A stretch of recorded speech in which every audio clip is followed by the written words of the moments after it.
Have you ever wondered what incredible journey your ancestors took? What ancient empires and forgotten tribes left their mark in your blood?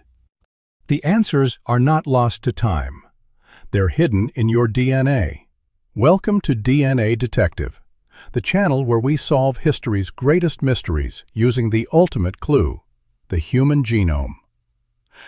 We travel back in time, tracking ancient migrations, debunking national myths, and revealing the shocking connections that prove we are all part of one epic human story.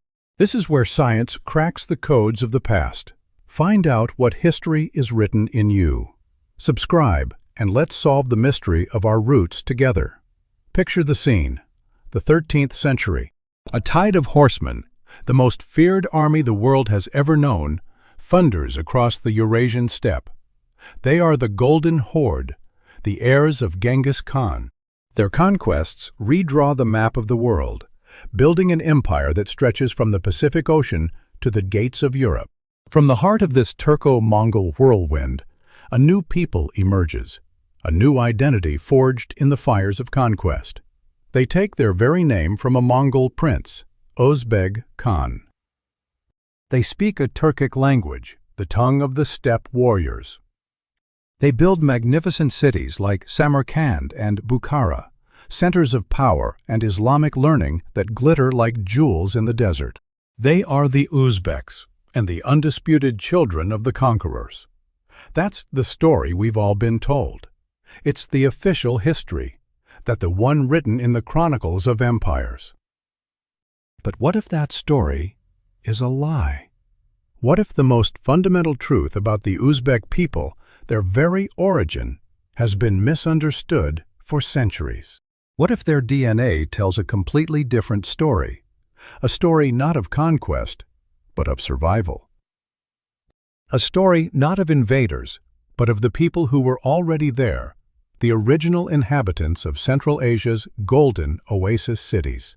Today, on DNA Detective, we detonate a genetic bomb. We are going to prove that the deepest roots of the Uzbek people do not belong to the Mongol horsemen they are named after. Their genes hold the memory of a much older people, a ghost in their genome. The history books say they are the descendants of the conquerors. Their blood says they are the descendants of the conquered. This is the ultimate cold case, and the DNA is our star witness. Let's begin the investigation. Our crime scene is the heart of Central Asia, the modern-day Uzbekistan. For millennia, this land was the absolute center of the world, the crossroads of civilizations. This was the core of the legendary Silk Road, a network of trade routes that connected China with the Mediterranean.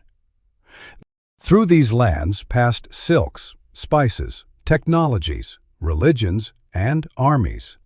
To control this territory was to control the flow of wealth and ideas between East and West. Long before the first Turkic or Mongol horsemen ever set foot here, this region was home to a sophisticated urban civilization of Iranic-speaking peoples. You might not know their names, but you know their legacy. The Bactrians, the Sogdians, and the Khwarezmians. They were the original masters of the Silk Road. For over 1,000 years, their culture, rooted in the Persian world, dominated Central Asia.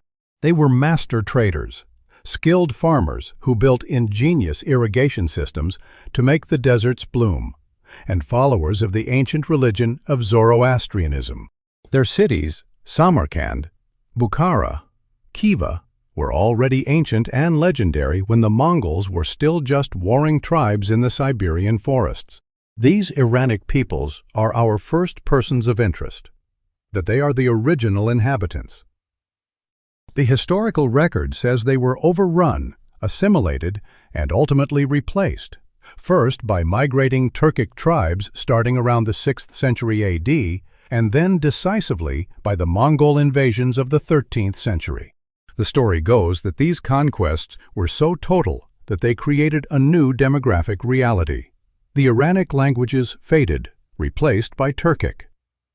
A new identity, the Uzbek, emerged, solidifying under the Turco-Mongol Shaybanid dynasty in the 1500s. This is the official story. The alibi. A straightforward case of population replacement.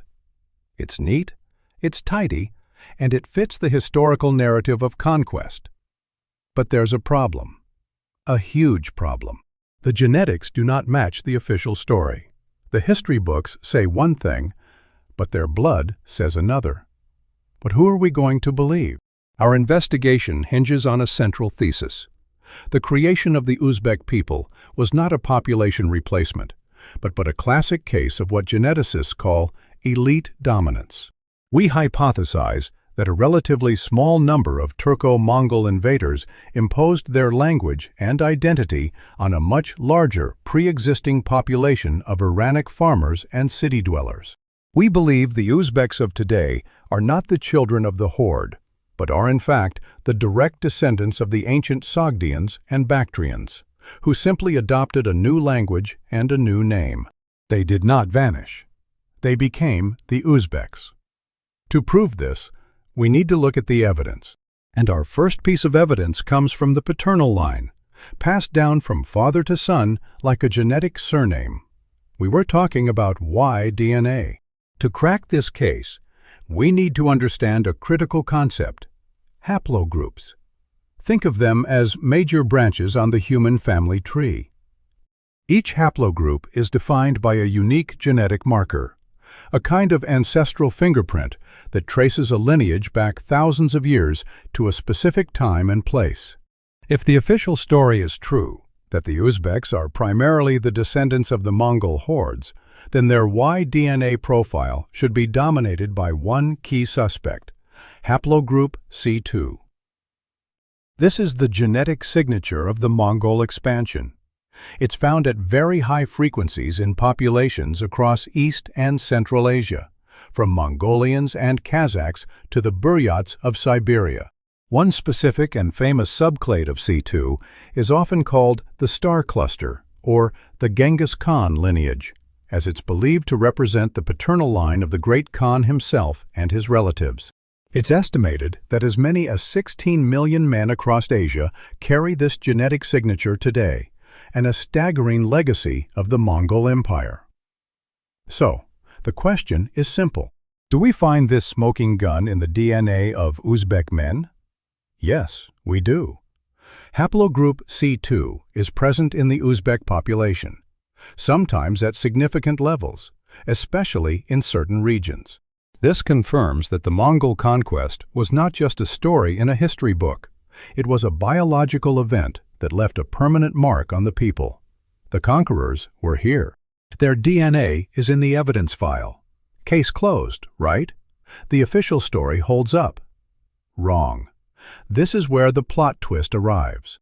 Because while haplogroup C2 is present, it is often not the most common, or even the second most common, paternal lineage among Uzbeks. The DNA tells us that the Mongol fingerprint, while clear, is just one layer in a much deeper, much older story. So, if the dominant genetic signature is not the Mongol one, what is it? When investigators ran the analysis, they found something shocking. The most widespread and frequent paternal haplogroup among Uzbek men is R1a. This is the bombshell. Haplogroup R1a is a classic West Eurasian lineage, and its story has nothing to do with Genghis Khan. Instead, it is powerfully linked to the great expansion of the Indo-Iranian peoples, the ancient Aryans, who swept out of the Eurasian steppe during the Bronze Age, over 4,000 years ago. They are the people who brought Indo-European languages to Iran, Afghanistan, and northern India. They were the ancestors of the very Iranic-speaking peoples we met earlier, those Sogdians, the Bactrians, the Scythians.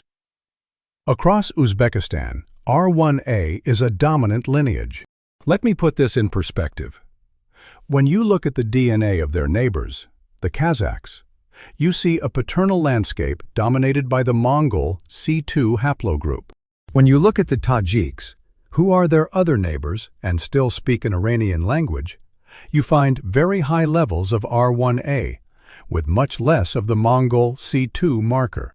Genetically, the paternal profile of the Uzbeks sits between them, but leans far more towards their Iranic-speaking neighbors than their Turkic-speaking nomadic ones. Their foundational paternal lineage, the bedrock of their ancestry, is not the signature of the 13th century Mongol conqueror, but the 4,000-year-old signature of the Bronze Age Indo-Iranian farmer and pastoralist. But the evidence does not stop there. The second most common paternal line in many Uzbek populations is another West Eurasian marker, haplogroup J2. This lineage tells an even older story. Haplogroup J2 is intimately linked with the dawn of civilization itself, the Neolithic Revolution. It spread out of the Fertile Crescent with Anatolia and the Caucasus with the world's first farmers over 10,000 years ago. It is a quintessential Middle Eastern and Mediterranean marker, and it's found at high frequencies today in places like Iran, Iraq, Georgia, and southern Italy. Its strong presence in Uzbeks is a powerful echo of those ancient farming populations who established the first settlements in Central Asia thousands of years before the arrival of Indo-Iranians, let alone Turks or Mongols. So let's review the paternal evidence. But we have three main suspects in the Uzbek genome. Suspect number 1, haplogroup C2, the Mongol marker. Present, accounted for, but not the ringleader. Suspect number 2, haplogroup J2, the Neolithic farmer marker. A deep, ancient lineage pointing west to the cradle of agriculture. And suspect number 3, haplogroup R1A, the Indo-Iranian marker. The most common of them all, linking Uzbeks directly to the pre-Turkic, Iranic-speaking peoples of ancient Central Asia. The paternal story is clear. The foundation is ancient Iranic, and with a significant Turco-Mongol layer built on top. The conquerors did not replace the conquered.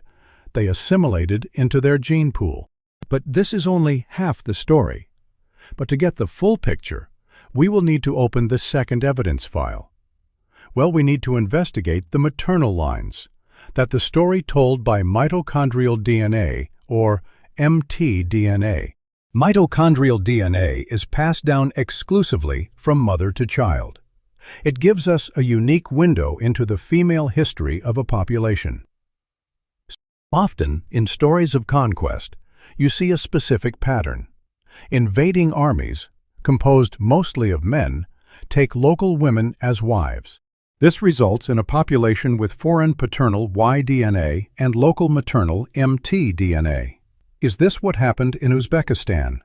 Did Turco-Mongol men marry local Iranic women? When we analyze the mtDNA of the Uzbek people, we find a complex and fascinating picture. Just like with the Y-DNA, we see a mix of East and West Eurasian lineages. The East Eurasian maternal haplogroups, like A, C, D, and G, are certainly present.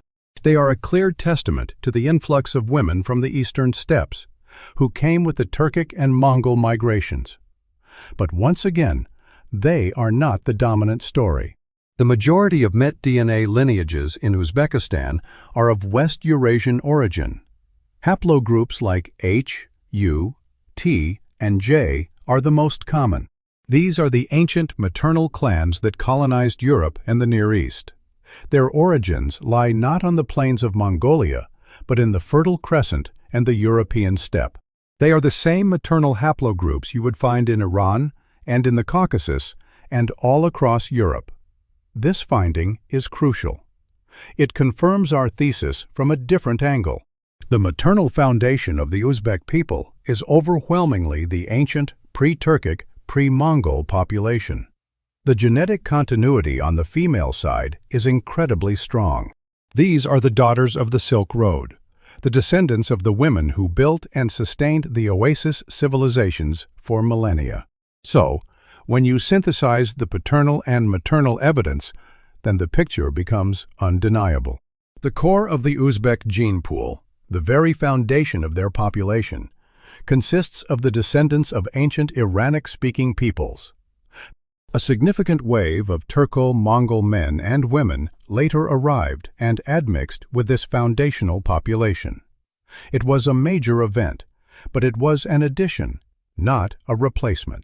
So why did this ancient, settled, Iranic population adopt a Turkic language and a Mongol-derived name? This is the central mystery. The answer lies in the concept of elite dominance. In many historical conquests, the invading force is numerically small compared to the population it subdues. They are a military and political elite. They can't not replace everyone. Instead, they change the system. They establish a new ruling class, a new official language for administration and the military, and a new identity that people adopt over generations to gain social and economic advantages. This is precisely what happened in Central Asia. The Turkic and Mongol elites who came to rule the region were powerful, but they were a minority. To the local Sogdians and Bactrians, speaking the new Turkic language became a necessity. Associating with the identity of the new rulers, the Uzbeks, was a path to opportunity.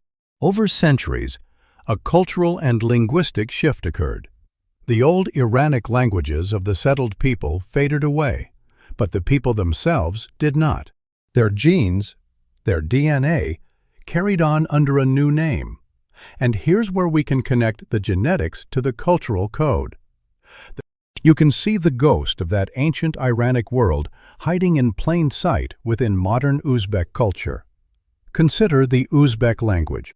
While it is unequivocally a Turkic language, but it is saturated with loanwords from Persian, Farsi, the modern descendant of the old Iranic tongues.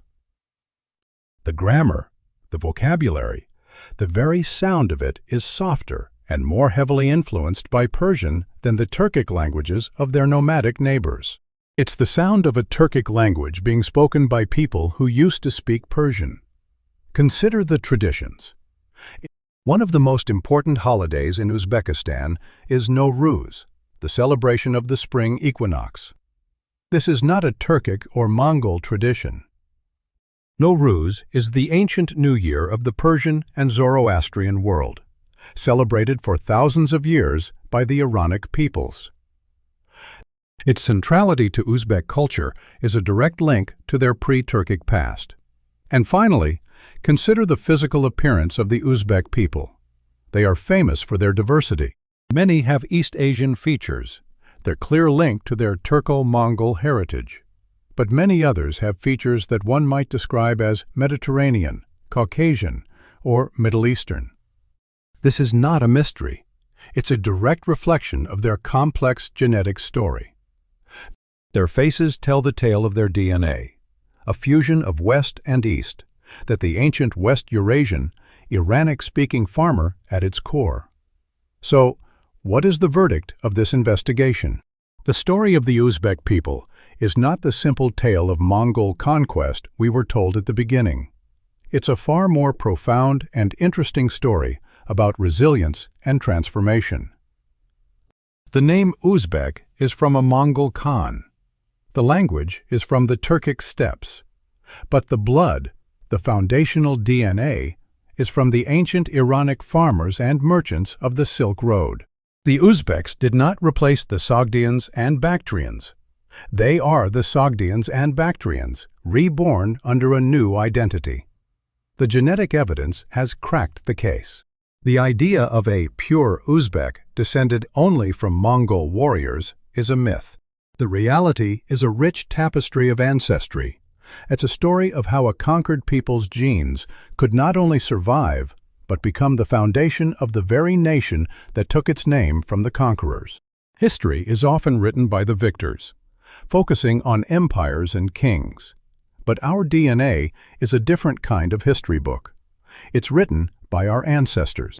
It does not record the names of rulers or the dates of battles. It records the quiet, the powerful, the undeniable story of survival, the of admixture, and of the incredible, the hidden connections that bind us all together. The story of the Uzbeks is a powerful reminder that our identity is never simple. It's a mosaic, a fusion of languages, cultures, and ancestries. A name can change, a language can be replaced, but the ancient echoes of our ancestors remain encoded in our DNA, a secret history waiting for us to listen. What surprising secrets are hidden in your DNA? Let us know in the comments below. And if you want to solve more of history's greatest mysteries, make sure you subscribe to DNA Detective and hit the notification bell. Thank you for joining our investigation.